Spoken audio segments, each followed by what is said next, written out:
നമസ്കാരം. 10 ദിവസത്തെ സസ്പെൻസിന് ശേഷം BJP ഡൽഹിയിൽ പുതിയ മുഖ്യമന്ത്രി പ്രഖ്യാപിച്ചിരിക്കുകയാണ്. ഷാലിമാർ ബാഗ് മണ്ഡലത്തിൽ നിന്നുള്ള MLA ആയ രേഖ ഗുപ്തയാണ് രാജ്യ തലസ്ഥാനത്തെ നയിക്കാൻ എത്തുന്നത്. സത്യപ്രതിജ്ഞ ചെയ്ത് അധികാരമേൽക്കുന്നതോടെ ഡൽഹിയുടെ 4ാമത്തെ വനിതാ മുഖ്യമന്ത്രി കൂടിയാകും രേഖ ഗുപ്ത.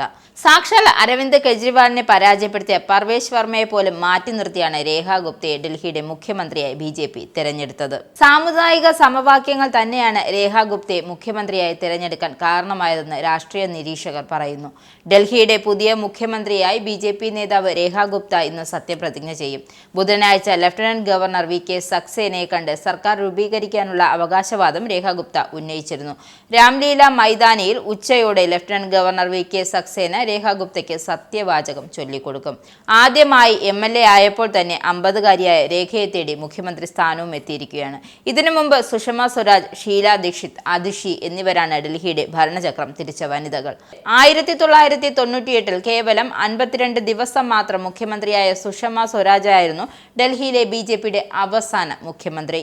27 വർഷത്തിനു ശേഷം ഡൽഹിയിൽ അധികാരത്തിലെത്തുമ്പോൾ മുഖ്യമന്ത്രിയായ വനിതയെ തന്നെ തിരഞ്ഞെടുത്തതിലൂടെ ഡൽഹിക്ക് അപ്പുറമുള്ള രാഷ്ട്രീയം കൂടിയാണ് BJP ലക്ഷ്യമിടുന്നത്. കുട്ടിക്കാലം മുതലേ RSSൽ ചേർന്ന് പ്രവർത്തിച്ച രേഖ ഗുപ്ത 1992 ഡൽഹിയിലെ സർവകലാശാലയിൽ ദൗളത് റാം കോളേജിൽ പഠനകാലത്ത് AVVPയിലൂടെയാണ് വിദ്യാർത്ഥി രാഷ്ട്രീയത്തിലേക്ക് ചുവടുവെച്ചത്. 1996 മുതൽ 97 വരെ ഡൽഹി സർവകലാശാല വിദ്യാർത്ഥി യൂണിയന്റെ പ്രസിഡന്റായി. DUSന്റെ ജനറൽ സെക്രട്ടറി ചുമതലയും രേഖ ഗുപ്ത വഹിച്ചിരുന്നു. 2003 മുതൽ 2004 വരെ ഡൽഹി യുവമോർച്ചയുടെ സെക്രട്ടറിയും 2004 മുതൽ 2006 വരെ യുവമോർച്ചയുടെ ദേശീയ സെക്രട്ടറിയുമായിരുന്നു. പിന്നീട് BJPയിൽ ചേർന്ന് പ്രവർത്തിച്ച രേഖ ഗുപ്ത 2007 തിരഞ്ഞെടുപ്പ് രാഷ്ട്രീയത്തിലെത്തുന്നത്. ആ വർഷം നടന്ന ഡൽഹി മുനിസിപ്പൽ തെരഞ്ഞെടുപ്പിൽ 54ാം വാർഡായ ഉത്തരി പീതാംപുരിയിൽ നിന്നും അവർ കൗൺസിലറായി തിരഞ്ഞെടുക്കപ്പെട്ടു. 2009 വരെ ഡൽഹി മുനിസിപ്പൽ കോർപ്പറേഷനിലെ വനിതാ ക്ഷേമ ശിശുവികസന സമിതിയുടെ അധ്യക്ഷയായിരുന്നു. 2012 54ാം വാർഡായ നോർത്ത് പീതാപൂരിൽ നിന്നും വീണ്ടും കൗൺസിലറായി തിരഞ്ഞെടുക്കപ്പെട്ടു. 2022 മുനിസിപ്പൽ തെരഞ്ഞെടുപ്പിൽ ഷാലിമാർ ബാഗ് B വാർഡിൽ ജയിച്ച രേഖ ഗുപ്തയായിരുന്നു BJPയുടെ മേയർ സ്ഥാനാർത്ഥി. അന്ന് വലിയ തർക്കങ്ങൾക്കൊടുവിൽ ആം ആദ്മി പാർട്ടിയുടെ ഷെല്ലി ഒബ്രോയ് രേഖ ഗുപ്തയെ 34 വോട്ടുകൾക്ക് പരാജയപ്പെടുത്തി ഡൽഹിയുടെ ആദ്യ വനിതാ മേയറായി തിരഞ്ഞെടുക്കപ്പെടുകയായിരുന്നു. ഇക്കാലയളവിൽ BJPയുടെ വിവിധ പദവികളും രേഖ ഗുപ്ത അലങ്കരിച്ചിരുന്നു. 2010 അവർ BJPയുടെ നാഷണൽ എക്സിക്യൂട്ടീവ് അംഗമായി. മഹിളാ മോർച്ചയുടെ ദേശീയ വൈസ് പ്രസിഡന്റായ രേഖ ഗുപ്ത BJP ഡൽഹി ഘടകത്തിന്റെ ജനറൽ സെക്രട്ടറിയായിരുന്നു. ദൗളത് റാം കോളേജിൽ നിന്നും ബിരുദ പഠനം പൂർത്തിയാക്കിയ രേഖ ഗുപ്ത മീററ്റിലെ ചൗധരി ചരൺ സിംഗ് സർവകലാശാലയിൽ നിന്നും LLB ബിരുദവും നേടിയിട്ടുണ്ട്. മനീഷ് ഗുപ്തയാണ് ഭർത്താവ്. തിരഞ്ഞെടുപ്പിനോടനുബന്ധിച്ച് സമർപ്പിച്ച സത്യവാങ്മൂലം പ്രകാരം 3.5 കോടിയുടെ സ്വത്താണ് രേഖ ഗുപ്തയ്ക്ക് സ്വന്തമായുള്ളത്.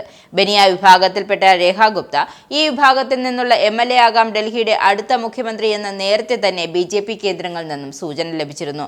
ഡൽഹി ശക്തമായ വോട്ട് അടിത്തറയുള്ള സമുദായമാണ് ബനിയ. ഡൽഹിക്ക് പുറമെ രാജസ്ഥാൻ, ഗുജറാത്ത് എന്നിവിടങ്ങളിലും ബനിയ വിഭാഗം ശക്തമാണ് എന്നതിനാൽ BJPയുടെ ദീർഘവീക്ഷണത്തോടെയുള്ള രാഷ്ട്രീയ തീരുമാനമായ രേഖ ഗുപ്തയുടെ മുഖ്യമന്ത്രി പദത്തെ കാണാനാകുമെന്ന് നിസ്സംശയം പറയാം. നിങ്ങൾക്കും ആനന്ദ മീഡിയയുടെ പ്രേക്ഷകരിൽ ഒരാളാകണ്ടേ? യൂറോപ്പിലും US-ലും ആഫ്രിക്കയിലും അടക്കം പ്രവാസികൾ ഉള്ളയിടങ്ങളിലൊക്കെ ജനപ്രിയ ചാനലുമായി ആനന്ദ് മീഡിയ ഒപ്പമുണ്ട്. ഏഷ്യാനെറ്റ് ഫ്ലവേഴ്സ് അടക്കം നിങ്ങളുടെ വിരൽത്തുമ്പിലെത്തും. ആദ്യം റോക്കു ബോക്സ് സ്വന്തമാക്കുക. അതിൽ നിന്നും ആനന്ദ് മീഡിയ ആപ്ലിക്കേഷൻ ഡൗൺലോഡ് ചെയ്യുക, ഇൻസ്റ്റാൾ ചെയ്യുക. എന്നിട്ട് 02085866511 എന്ന നമ്പറിൽ ഞങ്ങളുടെ കസ്റ്റമർ കെയറിൽ ബന്ധപ്പെടുക. അല്ലെങ്കിൽ +91 735 660 3747 എന്ന നമ്പറിൽ വാട്സപ്പ് ചെയ്യുക. ആനന്ദ് മീഡിയയുടെ സേവനങ്ങൾ സ്വന്തമാക്കുക. മറ്റു ചാനലുകൾക്കൊപ്പം ആനന്ദ് TVയും എൻജോയ് ചെയ്യുക.